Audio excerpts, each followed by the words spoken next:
Salut, c'est Assa et voici ma success story. Je m'appelle Assa, j'ai 23 ans, je suis une jeune actrice française. J'ai commencé ma carrière d'actrice avec le film Bande de filles de Céline Sciamma. Alors Bande de filles, c'est l'histoire de Marielle, une jeune fille noire qui vit en banlieue et elle essaye de vivre sa vie malgré la censure dans le quartier, etc.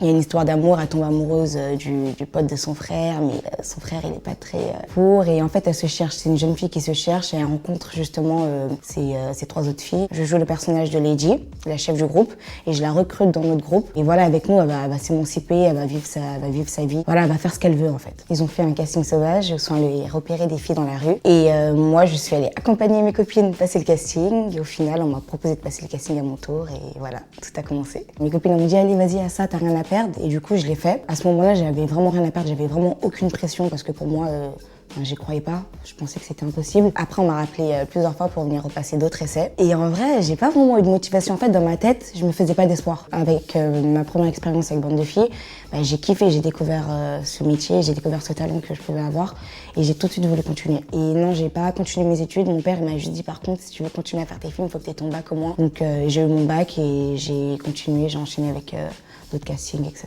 La première réaction de mes proches, de mon père en particulier, mon père était pas très chaud. Quand je lui ai annoncé que j'étais prise, il m'a dit non, il a été radical. La directrice casting, je lui annonce au téléphone et elle me dit non, on veut vraiment que ce soit toi, etc. C'est quoi, on va passer chez toi. La projectrice et la première assistante, ils viennent chez moi. Au final, mes parents, ils ont accepté parce qu'il me fallait absolument plus l'autorisation de mes parents parce que j'avais 17 ans. Je savais pas que ça allait être aussi propulsé comme ça, qu'on allait faire plein de plateaux télé, qu'on allait à Cannes, que le film allait aussi bien marcher. Et après la sortie du film, là, mes parents, ils étaient hyper fiers. Je me rappelle quand on est venu, quand ils sont venus à l'avant-première, mon père était hyper fier quand les gens venaient le voir et il leur disait oui, félicitations, votre fille, franchement, c'est super beau son rôle, etc.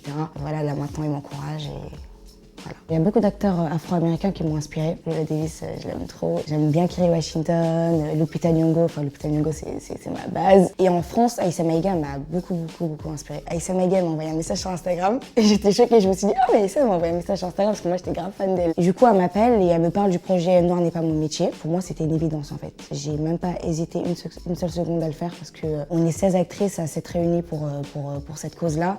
Et déjà, ensemble, on est beaucoup plus forts. Au bout d'un moment, on est obligé de dénoncer certaines choses, on est obligé de montrer la réalité et surtout faire changer les choses. C'est surtout ça. Avant, je faisais pas attention à tout ça. Par exemple, après Bande de filles, quand je passais les castings, j'étais hyper contente de passer un casting pour un rôle. Je voyais pas que le rôle il pouvait être cliché ou stéréotypé, etc.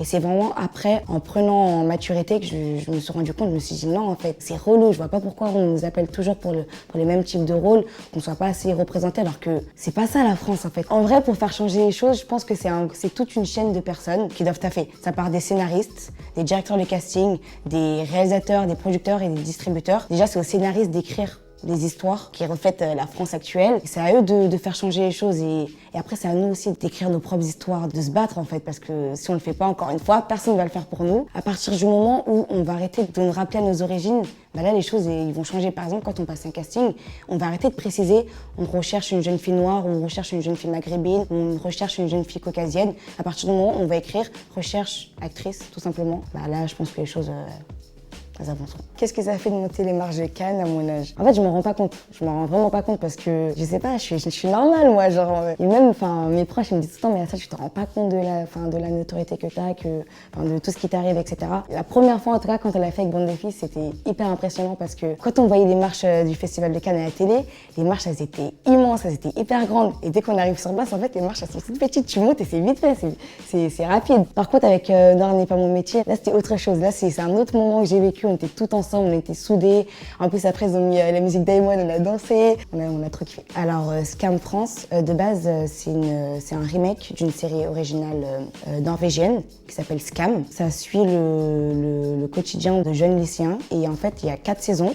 Et chaque saison, elle est centrée sur un personnage. Et chaque personnage a sa thématique. Alors, Iman, c'est une jeune femme noire, musulmane, qui porte le voile. J'aime trop dire ça parce que c'est ouf de voir ça à la télé, enfin. Et la saison 4, elle est centrée sur son personnage où ça raconte son histoire d'amour. Elle tombe amoureuse du pote de son frère et elle essaye de concilier cette attirance avec sa foi, avec son amitié pour les filles, avec les valeurs de sa famille. Elle me ressemble beaucoup. Déjà, elle est musulmane comme moi. Je me suis totalement identifiée à elle. Et même quand j'ai lu le scénario, j'ai rencontré les scénaristes pendant pendant 3 heures avec le réalisateur. Et ils ont réécrit plein de trucs que j'avais racontés, ils l'ont remis dans le scénario. J'ai pas vraiment puisé d'inspiration. Je savais très bien de ce qu'elle traversait, je me sentais totalement concernée. De base, dans la série norvégienne, je joue le personnage de Sana et c'est une jeune fille maghrébine. Et mon agent, il m'envoie dessus et je lui dis mais c'est bizarre, tu m'envoies dessus alors que le personnage c'est une fille maghrébine. Et il me dit non, le casting il est vraiment ouvert, tu sais quoi, vas-y. Du coup j'y vais, je passe le casting. On me rappelle là pour me dire que je suis prise et là tout a commencé encore une fois. Le message de cette saison, en fait même le message de Scam, c'est un message de paix, d'amour, de bienveillance. Personne n'a le droit de te juger ou de te dire quoi faire. Et voilà, c'est ça le message le plus important de la série. On a fait plein de projections, on a fait des conventions avec les fans et c'est la première fois que pour un projet où on est autant aussi présent avec les fans, on est aussi proche et c'est fou, genre tout l'amour qu'ils nous donnent chaque jour. Quand ils viennent aux avant-premières et qu'on échange avec eux, ils nous donnent tellement de force et c'est la plus belle chose. Comment je gère ma popularité? En fait, je la gère super bien. Encore une fois, ça fait partie de mon caractère, c'est moi comment je suis. Alors sur les réseaux sociaux, je reçois pas trop de commentaires négatifs. En fait, on m'envoie pas directement de messages négatifs ou de haine. C'est plutôt, quand je vais sur Twitter, de toute façon c'est sur Twitter que les cons ils se lâchent. Hein. Au tout début, je me rappelle pour Bande de filles, j'allais tout le temps sur Twitter et je mettais Bande de filles, je mettais mon prénom et je regardais toutes les critiques et je pétais un câble. Vraiment, ça me rendait vraiment mal. Et c'est après en grandissant, j'ai pris en maturité. Après, des fois, je vais jeter un petit coup d'œil parce que voilà, on va tous taper notre prénom sur Twitter pour voir ce qui se dit. Je fais plus attention en fait, je calcule plus parce que je me dis il y aura toujours des critiques quoi qu'il arrive et en vrai je m'en fiche. Le conseil que je pourrais donner à une personne qui veut se lancer dans le cinéma en 2019, la première chose pour moi c'est d'y croire. Parce que si tu y crois pas toi-même, personne ne va y croire pour toi. Il y aura des moments de doute, il y aura des moments où ça arrive à tout le monde, il y aura des moments où tu vas plus y croire, il y aura des moments où tu vas te dire c'est impossible mais il faut jamais baisser les bras. Et surtout, le plus important, c'est d'être toujours en accord avec soi-même. À partir du moment où tu es en accord avec toi-même, tu peux faire tout ce que tu veux. Juste après Scam, j'ai enchaîné avec un court-métrage qui s'appelle Numéro 10, où je joue, je fais du foot. Voilà. Après, je fais la footeuse numéro 10 alors que je suis trop nulle au foot. Ensuite, j'ai fait une web série qui s'appelle Les Bonnes Nouvelles. C'est une campagne pour la sensibilisation contre le VIH. Si tu me demandes c'est quoi mon plus grand rêve, les gens vont se dire avoir une carrière de ouf. En vrai, là, moi, mon plus grand rêve, c'est pas ça. Mon plus grand rêve, c'est d'être bien et que ma famille soit bien, que mes proches soient bien. C'est juste ça, mon plus grand rêve, c'est d'être bien. Alors, je vous remercie d'avoir regardé cette interview. Je vous conseille d'aller regarder Scam pour ceux qui n'ont pas vu. Voilà, mon Instagram, c'est Assassila. Mon Twitter, Assassila Off. Merci.